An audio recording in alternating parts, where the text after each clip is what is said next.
Antarctica, the world's greatest freezer, is melting. Trillions of gallons are draining into the oceans. Sea levels are rising. It's happened before, and it's happening again right now.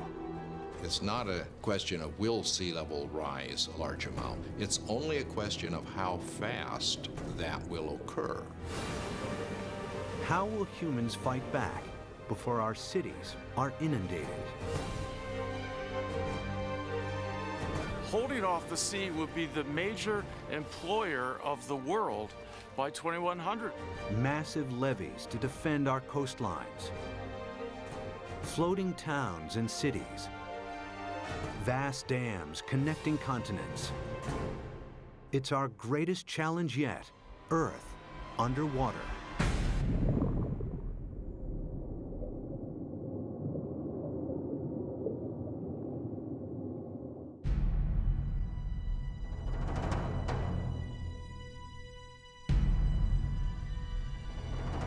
This is New York in the 24th century.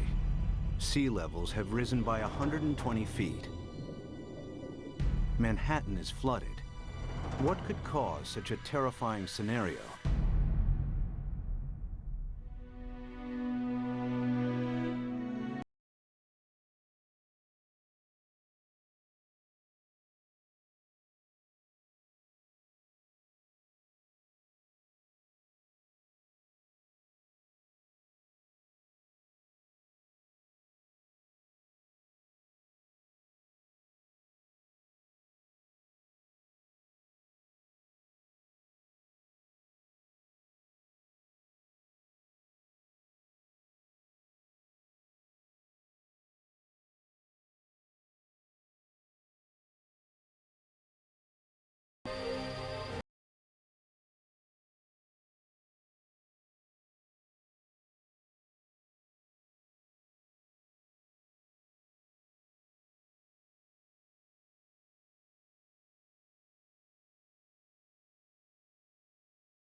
Together with Greenland, it's enough to raise global sea levels by an astonishing 230 feet.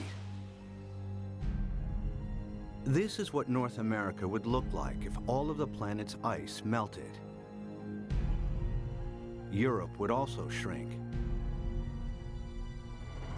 London's Tower Bridge would become a solemn monument in the sea.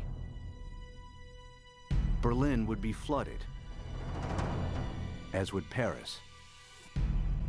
But how likely is such a scenario? Is sea level rise reality or myth?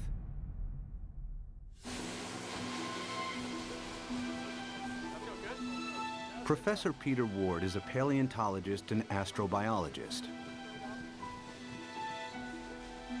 He's written extensively on the history of life on Earth.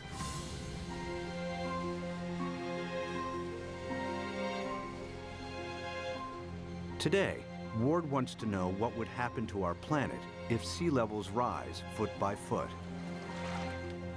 Somebody give me a zip here. The journey begins in the Florida Keys, a chain of islands south of Miami. Lovely. He's looking for clues from the past that may help predict the future of our planet. All right, guys, you want to go swimming? You ready?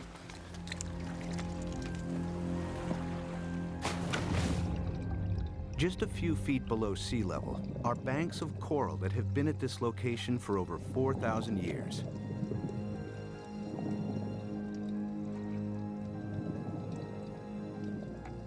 During this period, sea levels have been stable, not just in Florida, but around the world.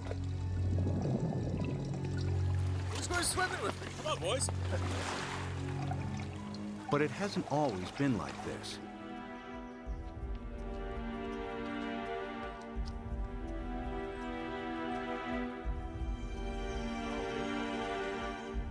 A few hundred yards from shore, Peter visits an abandoned quarry that reveals startling evidence from the past. Oh yeah, beauty. Nice. Look at this dude. Sitting right in growth position, grew straight up. Very nice.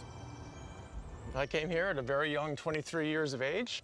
Our professor brought us to this quarry and said, this is a perfect reef, and it is. Look at this big coral sitting right in place. This is how corals grow straight up.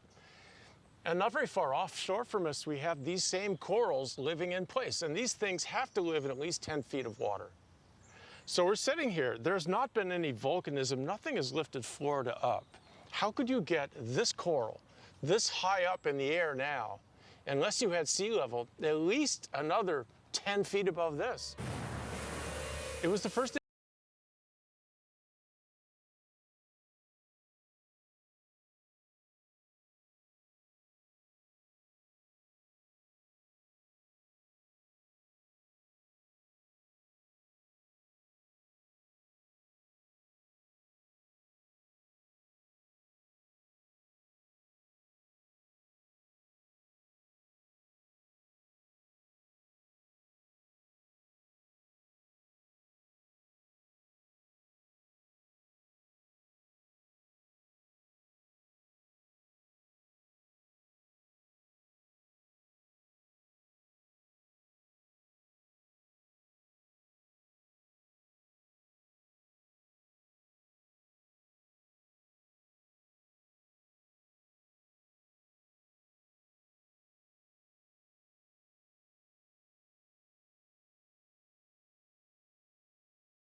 After 1 foot of sea level rise, these beaches would be regularly flooded at high tide. After 2 feet, many roads would be submerged. After 3 feet, if a hurricane strikes, the surging water would overcome sea defenses and cause flooding deep inland. Much of the region's coastal real estate would be ruined.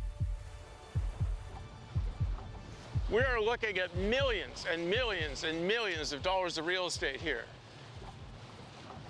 And we can assume that every one of these things is $500,000 to $1 million. We've got 100 here, we've got $1 billion in a very short area through here. So our $1 billion of houses, we get 1 meter, 3 feet of sea level rise, and every single one of these houses is useless. Who's gonna buy them? What happens to this $1 billion of real estate by the time we get 3 feet? I mean, it's gone. It's useless. It's just, you scrape it off with bulldozers, and you just leave it here. That's what'll happen. It'll just be left here. And it's not just residential properties that will be affected. Think of all the wharves and all the places where ships offload and onload all the goods and services. And if sea level rises even 3, 4, 5 feet, every single one of those ports has to be replaced. The cruise ship lines, there are billions of dollars of infrastructure that even a small sea level rise takes out. You got to rebuild it all over again. After 4 feet of sea level rise, electricity supplies would be affected as coastal power plants are flooded. After 5 feet, some of Florida's freshwater resources would be contaminated with seawater, and the Everglades National Park becomes a vast bay. After 6 feet, millions of Floridians would have to evacuate the state. So what's going to happen to Florida? By 2100, we'll be at least 4 to 6 feet higher. So this tide, which is not a high tide, will be about here, up to here. There's no way that we can keep the sea back.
Expensive, not worth the price, not worth the effort.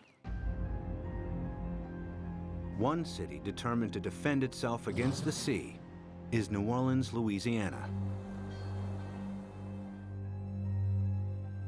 During Hurricane Katrina in 2005, large parts of New Orleans were flooded after a storm surge raised sea levels by 20 feet. The city lies several feet below sea level. Its antiquated locks and levees weren't strong enough to hold back the rising sea. As the storm pushed the Gulf's surging waters into Lake Borgne and onwards into the city's canals, New Orleans' sea defenses broke in 50 places. We had some levee and flood wall failures in the hurricane system. And the combination of that overtopping of the levees and the flood walls that failed caused massive flooding throughout the city. About 80% of the city of New Orleans was flooded following Hurricane Katrina.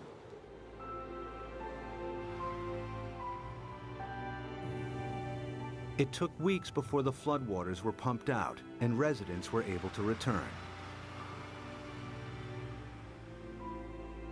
Among them were Victory Wallace Taylor and her son Peter, who returned home to a badly damaged house. The flood was very bad. They wouldn't let us come and see about our house. It damaged my heart a little bit because I'm afraid for the flood. Like if the flood come in again, I don't know what to do because I think I might panic this time. I don't know. It is a hard pill to swallow, you see.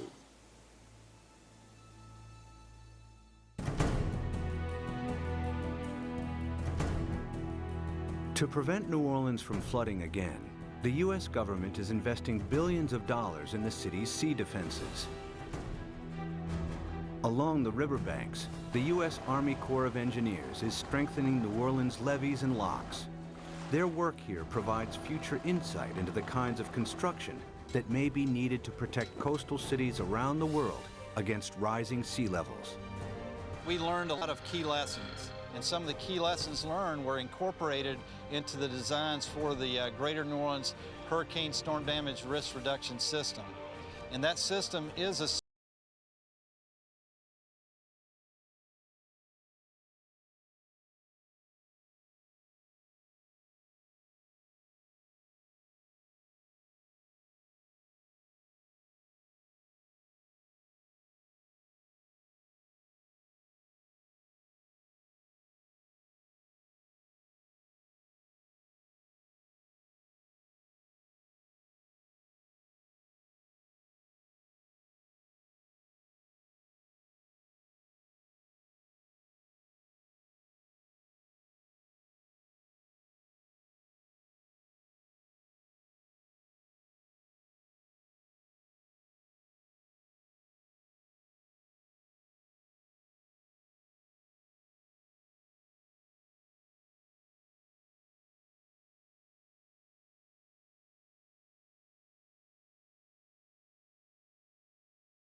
Canal to New Orleans to build this particular gate and the barge gate.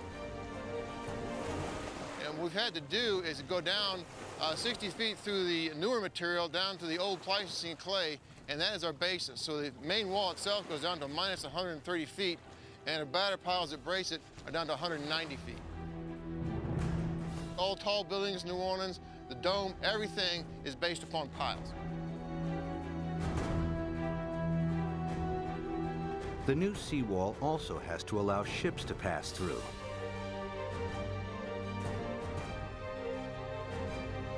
Dry cofferdams are put in place to construct barge and sector gates. The concrete is poured, the dams are flooded, and the gates can be completed.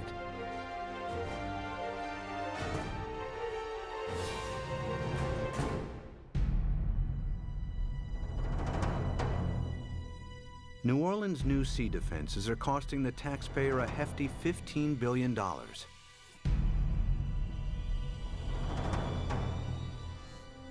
But their design only accounts for storm surges that build from sea levels today.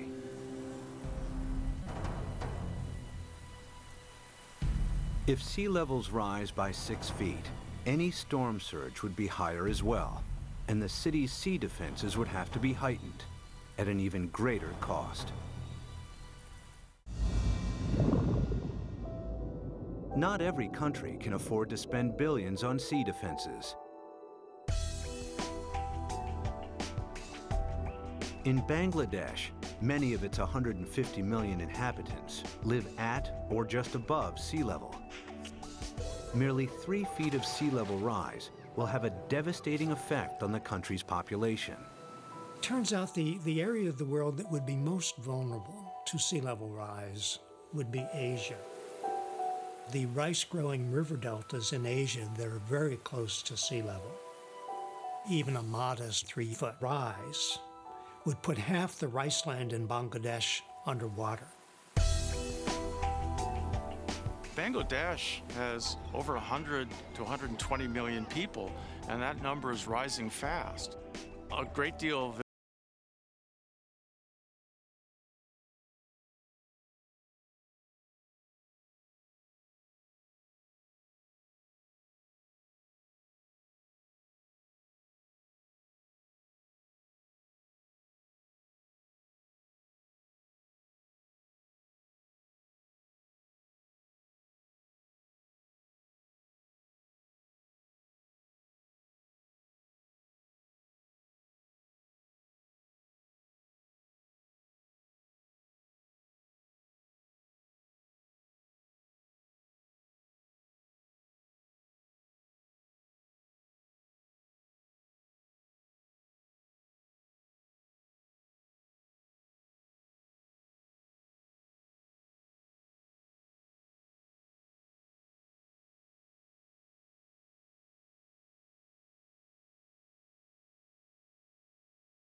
90 feet until they settled at today's levels. How fast did this happen? The answer may help predict how quickly sea levels could rise in the next century and how much time we have to defend our coasts. Professor Rick Mortlock is one of the world's leading experts on past sea level rise. He and his team collect fossilized coral from the seabed. In the lab, they analyze and compare the exact depth and age of each sample. A clear picture emerges of how fast sea levels rose thousands of years ago. We have two pieces of fossil coral that was recovered from drill cores off of Barbados. So by dating these samples and knowing the depth at which they were retrieved, we can use that information to create a point-by-point reconstruction of sea level for the last 20,000 years. There's one particular sea level rise of interest. We call it Meltwater Pulse 1A. During that period of time, we believe sea level rose about 20 meters in 500 years, or about 4 to 5 meters per 100 years. If the same happens again, it would translate to as much as 16 feet of additional sea level rise in the next century. Factor in today's affairs, and the rise may be even faster. If we don't get emissions under control, the rate of sea level rise will keep accelerating. And so in the next century, it's not only that we get the additional 5 to 7 feet that we got the last century, that's going to happen, but we add on to that. So now we're looking by 2200, probably at least 15 feet above, and probably 20. By 2100, the cities will know that they are doomed. The coastal cities, anyway. If the oceans rose with accelerating speed, the planet's most exposed cities may not have time to build adequate sea defenses.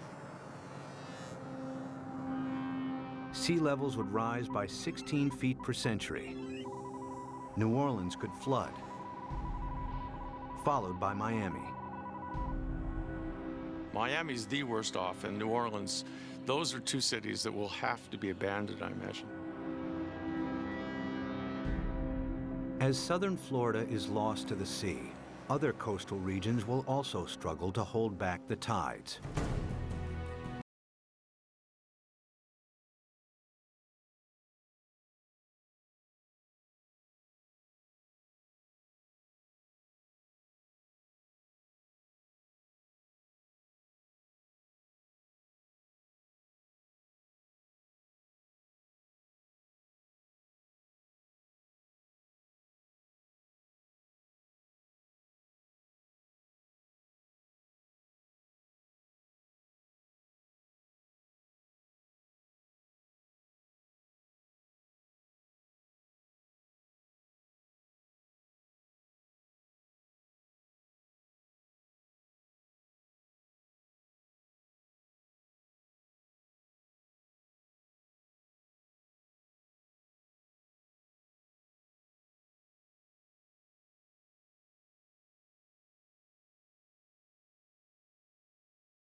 The engineering will create so many jobs.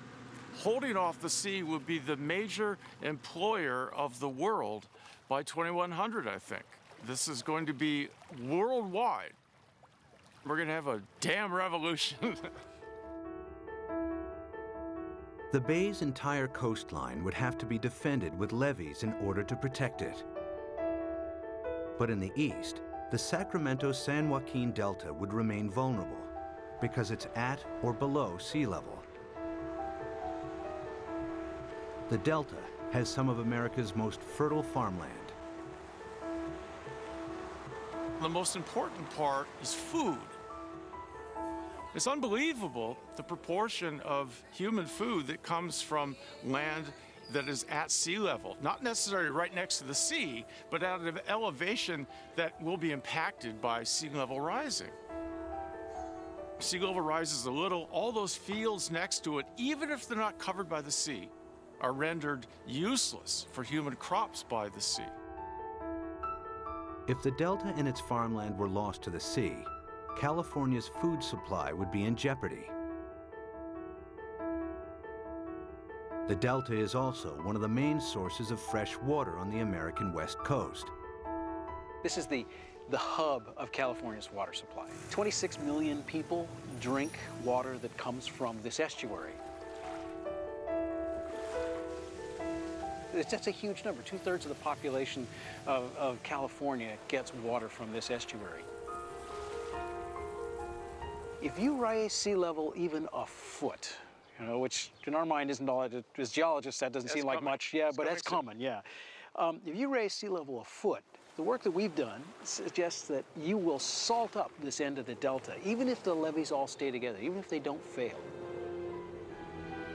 If sea levels rise by 6 feet this century, local rivers will be contaminated with salt, and California's main fresh water supply will be lost. In the next century, after an additional 16 feet, the entire delta will be claimed by the sea.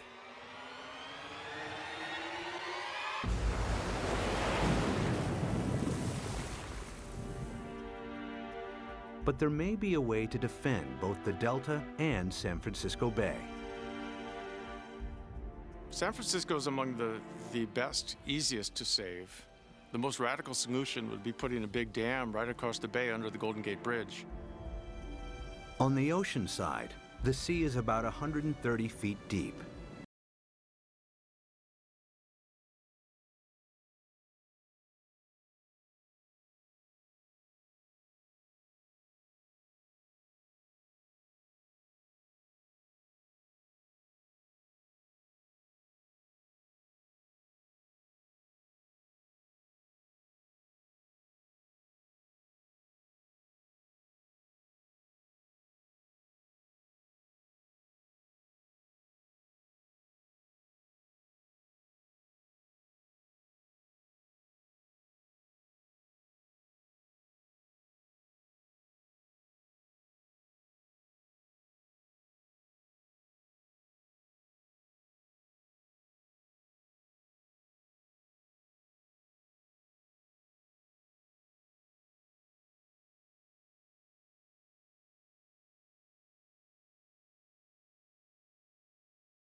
Rich and poor, that have thousands of years of history. The Mediterranean has a unique feature, a narrowing at its mouth. The Straits of Gibraltar are between 10 and 20 miles wide, stretching from southern Spain to Africa. A dam could keep the rising water of the Atlantic separate from the Mediterranean. There's been a plan since World War II, for instance, to put a dam between the Rock of Gibraltar and Morocco on the African side.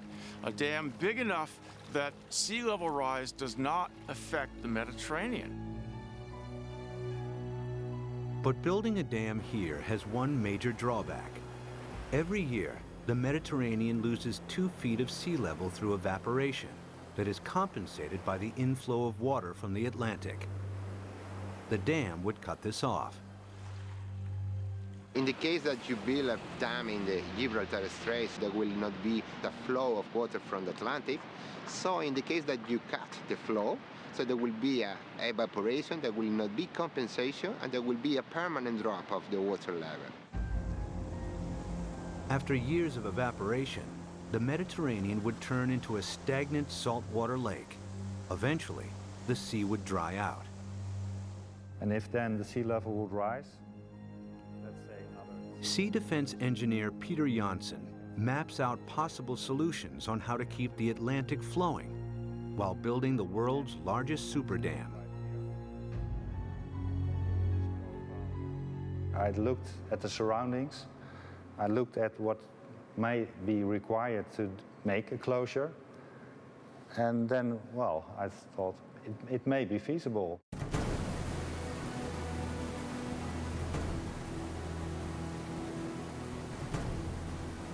One of Janssen's solutions is to use the same building techniques applied to the Golden Gates.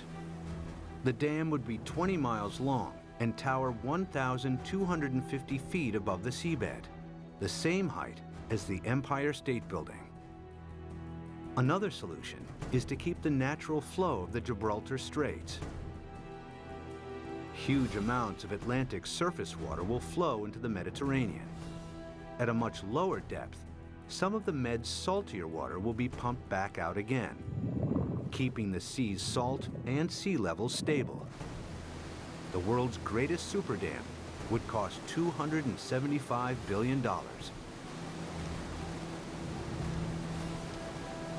The total cost related to what may be the impact for all the cities around the Mediterranean, it seems acceptable. It may be a solution. The Gibraltar Dam would be the world's largest man-made structure, using enough rock to build 1,000 Great Pyramids.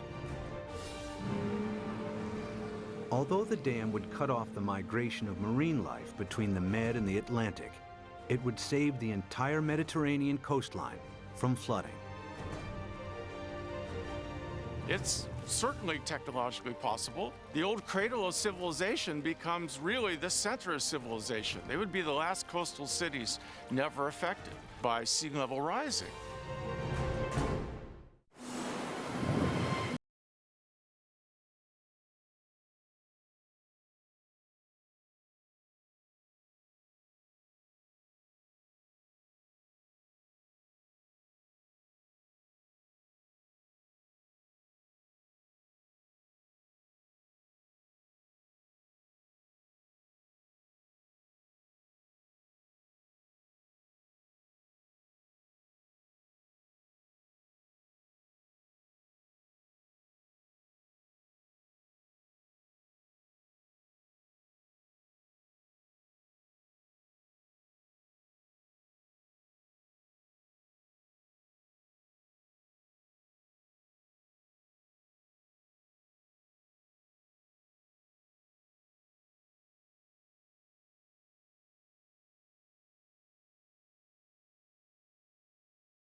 Last seen over 50 million years ago, when there was no ice on the planet and when sea levels were more than 230 feet higher than today. In the worst case, if we are so foolish as to burn all the fossil fuels so that carbon dioxide increases to more than 1,000 parts per million, then there's no question we will melt all the ice on the planet, which would mean a 75-meter or almost 250-foot rise in sea level. It's not millennia. It's not going to take thousands of years. The forcing of humans is so large that it will do the whole job within a time scale of centuries, I believe. This is the worst-case scenario. CO2 levels triple, global temperatures dramatically increase, and the Antarctic rapidly melts. The world's coastlines are eroded as sea levels rise by an additional 50 feet by the end of the 23rd century. One rich city that would struggle to defend itself is London, Western Europe's largest metropolis. Its main river, the Thames, is tidal, and water levels vary by up to 22 feet. The Thames barrier defends the city against storm surges from the sea. If a tide is unusually high, the barrier closes its gates, and inner London is protected. If sea levels rise by 6 feet, the barrier would have to be replaced by a huge seawall upstream. But if they rise by 50 feet per century, there may not be enough time to build adequate sea defense.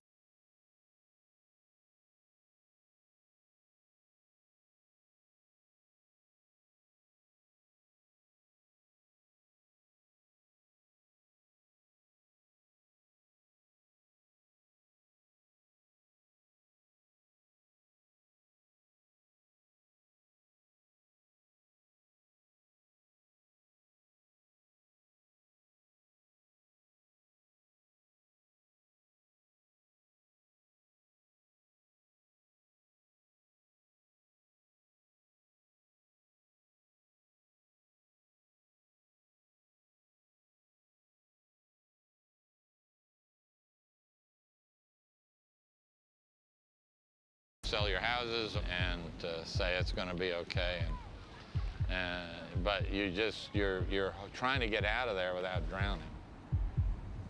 It's going to challenge the existence of civilization. One of London's most famous landmarks, the Tower Bridge, would become a somber outpost in the sea. I mean, there would be a degree of panic that we cannot imagine, as each country tried to figure out how it somehow could survive. Rising oceans would seep underneath obsolete levees or breach areas where there wasn't the time or money to strengthen seawalls. The rapidly rising sea levels would soon overwhelm large parts of continental Europe. By the time all of the Antarctic's ice has melted, Denmark, the Netherlands, and large parts of northern Germany and France will be lost.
But even as our coasts are pushed back by the rising oceans, resourceful humans would try to adapt.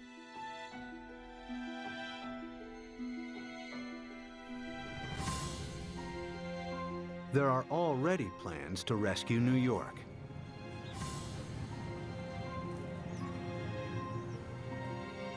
Manhattan Island is flanked by two fast-flowing tidal rivers. The entire city is directly exposed to the North Atlantic and extremely vulnerable to sea level rise.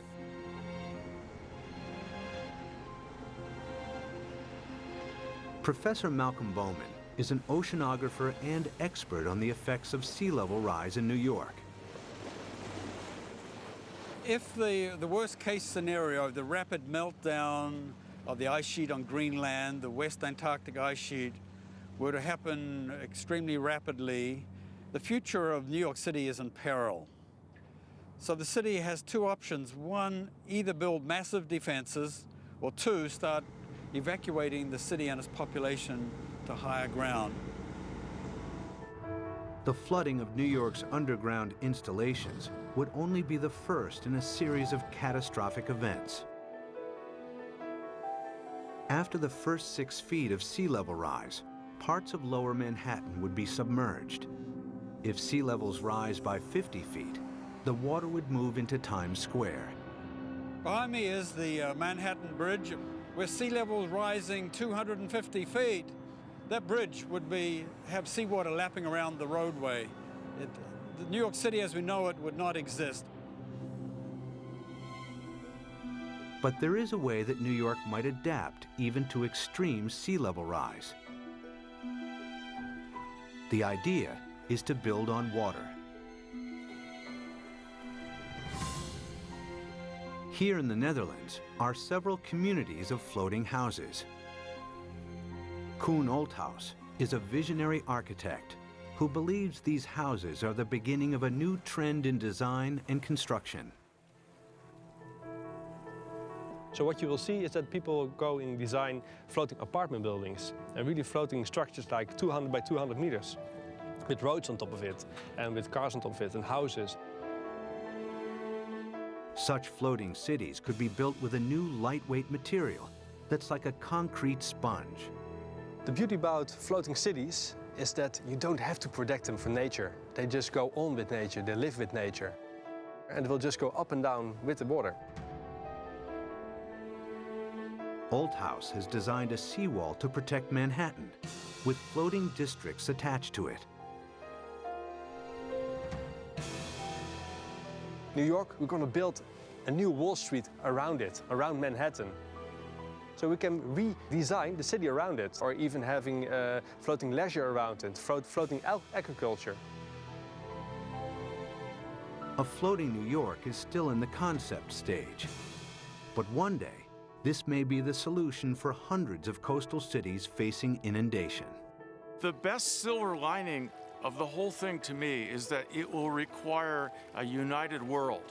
A world war against sea level will have to bring all of the squabbling governments to act together. The sea doesn't care what your national boundary is. It's an equal opportunity flooder. We will have to, as a planet, come at this in a united fashion. Whether it's the construction of massive seawalls or super dams, sea level rise will happen.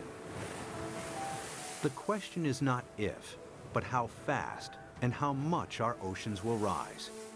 Much will depend on our own CO2 emissions. Humans will need all their ingenuity to meet the world's greatest challenge yet. When 7 p.m. feels like this, you must be watching the National Geographic Channel.